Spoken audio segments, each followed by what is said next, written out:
plateau Savoir-être étudiant entrepreneur. Nous sommes actuellement au Media Lab de l'Université catholique de Lille et nous avons le plaisir de recevoir Eden Courcerol, 24 ans, qui nous vient de l'Institut de l'entrepreneuriat de Lille. Bonjour Eden. Bonjour Marie. Alors, il me semble que vous aviez terminé vos études il y a quelques années. Est-ce que vous pourriez nous parler de votre diplôme et pourquoi vous avez arrêté les études et notamment pour la création de votre entreprise ? Alors, j'ai obtenu ma licence d'éco-gestion à l'Université catholique il y a de ça maintenant bientôt 3 ans, en mai prochain. J'ai arrêté les études parce que j'y trouvais pas les mêmes sensations que quand on faisait des projets durant ces études-là. Je suis vraiment un homme de terrain et j'avais besoin de faire des choses. J'ai tenté plusieurs concours pour aller encore plus loin dans différentes facs ou écoles de commerce.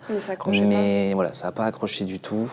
Et j'avais envie de faire des choses de par moi-même et l'entrepreneuriat, pour moi, c'était la meilleure voie.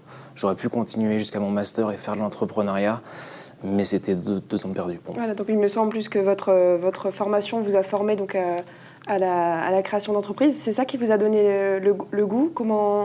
C'est mes études qui m'ont donné envie de les arrêter. Mais vraiment. D'accord. C'est grâce à ces études-là que j'ai vu... C'est contradictoire, mais... C'est un peu contradictoire, mais c'est grâce à tout ce que j'ai appris durant ces études que je me suis aperçu que je ne devais pas percer là-dedans et que je devais aller plus loin dans mes projets personnels. Mais c'est aussi grâce à mes projets d'études que je me suis développé personnellement. D'accord. Alors rappelez-nous le nom de votre projet, votre entreprise. Alors c'est l'entreprise Eden Initiative qui gère 2 marques, qui gère la marque Première Location et la marque Live in Lille. D'accord. Alors, est-ce que vous pouvez développer un peu plus Première Location, en fait, c'est né d'un constat du marché. Il y avait soit les agences immobilières, soit toutes les plateformes web. D'accord. Le problème, c'est qu'on a des problématiques de temps et de distance. Et que les plateformes web, aucune ne résout ce souci. Et donc là, il fallait aller plus loin dans l'accompagnement. Et donc, on est parti sur un service premium du logement étudiant, donc du primo-entrant, pour la location. Le but, c'était de faciliter toutes les démarches, de prendre tout en charge, tout à notre compte à nous, jusqu'à l'état des lieux, la signature du bail. Mais on va même encore plus loin parce que les étudiants, il faut savoir que c'est des premières années, ils ne sont jamais quittés leurs parents. D'accord, donc c'est vraiment une cible étudiante. Voilà. C'est vraiment très très ciblé étudiant, uniquement étudiant, et même les premières années. C'est vraiment la première année d'étudiant. Le but, c'est vraiment de cette transition entre le lycée et la première année de fac. D'accord. Et alors, vous êtes seul sur ce projet ? Comment... À la base, j'étais seul, mais j'ai rencontré en fait beaucoup d'étudiants étrangers durant cette première année, sauf que le besoin est totalement différent. Donc, au même moment, j'ai rencontré mon associé aujourd'hui qui s'appelle Alban Clairbout. D'accord. Et on développe maintenant un nouveau projet qui s'appelle Live in Lille, qui est un peu le projet similaire, mais pour les étudiants étrangers, uniquement. D'accord. Et donc, c'est un étudiant aussi qui s'est lancé, un ancien collègue ou... Pareil. Par contre, lui, il était à l'école de l'Estis, de l'université, donc c'est une école à part. Pareil, il a fait sa licence, il était parti sur un master qui ne lui a pas plu, et on s'est rencontrés à ce moment-là, de manière par hasard. Forcément, ça a dû rapprocher, vous avez eu un peu le même parcours. C'est vrai, on a un peu le même parcours, lui et moi, on est des hommes de terrain, on apprend beaucoup par nous-mêmes, et c'est vrai qu'on se ressemble sur beaucoup de points. D'accord. Alors du coup, est-ce que vous avez moins de crainte du fait d'être accompagné maintenant, parce que vous avez débuté le projet seul ? Est-ce que vous avez des craintes dans cette création d'entreprise ? Des choses qui, au contraire, vous plaisent ? Au tout début, j'étais seul et ça a vraiment été ma plus grosse crainte et ça a été mon plus gros frein. J'ai avancé difficilement, on se met plein de doutes et il n'y a personne pour nous raisonner. Alors que depuis qu'on est à 2, on avance 10 fois plus vite. On a toujours beaucoup d'idées, il y a beaucoup d'échanges.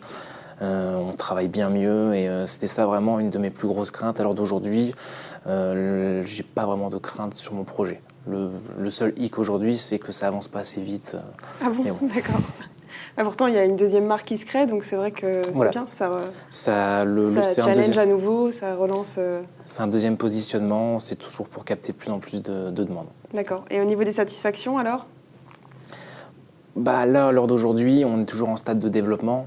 On va bientôt rechercher des investisseurs. Mais pour l'instant, la grosse satisfaction, c'est d'avoir osé franchir ce pas. De m'être toujours dit durant mes études, pourquoi pas. Et à force de faire des fois des projets qu'on ne tient pas jusqu'au bout, c'était le bon âge, c'était le bon moment. C'est l'une de mes plus grosses satisfactions d'avoir osé. Il y a une certaine autonomie en plus. Vous avez persévéré dans votre projet, vous avez commencé seul. Je ne suis pas quelqu'un de très bon niveau scolaire. Et j'ai toujours dû travailler beaucoup. Et là, c'est que la continuité des choses, j'ai envie de dire. Tant mieux pour vous. Et au niveau de l'Institut de l'entrepreneuriat, donc, comment vous a-t-il accompagné dans cette démarche ? Je les ai rencontrés sur le salon Créé. Et dès que je leur ai parlé un peu de mon projet, j'ai vu qu'ils étaient dans l'ancienne université. Moi qui cherchais à être à la fois proche des étudiants et à me faire accompagner, c'était vraiment quelque chose d'hyper intéressant. Ils m'ont accompagné sur différents points. On a droit à des experts en termes de droit, mais aussi en termes d'accompagnement, niveau comptabilité. Sur différents points, on a aussi droit à des logiciels. Ça nous permet vraiment d'aller plus vite sur les premières étapes de démarrage qui sont un peu longues. Bon, moi, je les ai rencontrés, j'avais déjà quelques mois, donc j'avais déjà un peu de vécu là-dessus. Mais pour les gens qui en ont connaissance avant et qui démarrent la société directement là-dedans, c'est un très très bon soutien. Il en existe plein d'autres, mais l'IES a son côté très chaleureux. C'est une petite chose, c'est une petite structure à mon sens, et ça permet d'être très très convivial. D'être accompagné et d'être pris. Et puis surtout entre les entrepreneurs, on est tous très très proches, et ça c'est vraiment quelque chose d'hyper intéressant. Et c'est là où on se rend compte que d'un projet dans le web, d'un projet dans la navigation, on se rend compte qu'on a tous les mêmes problèmes d'entrepreneurs. Et ça rassure, il y a un côté rassurant également. Ça rassure, sauf quand on n'a que des problèmes perso, et on se dit... mais c'est là aussi on se trouve des solutions, et on se rend compte qu'on fait des fois mal les choses parce que les gens ne vivent pas la même chose. Eh bien, en tout cas, on vous souhaite une bonne continuation. Merci. Eden, je vais maintenant conclure cette émission. Merci d'avoir accepté cette interview et merci à vous de nous avoir suivis. Et à bientôt pour un prochain épisode de Savoir être étudiant entrepreneur.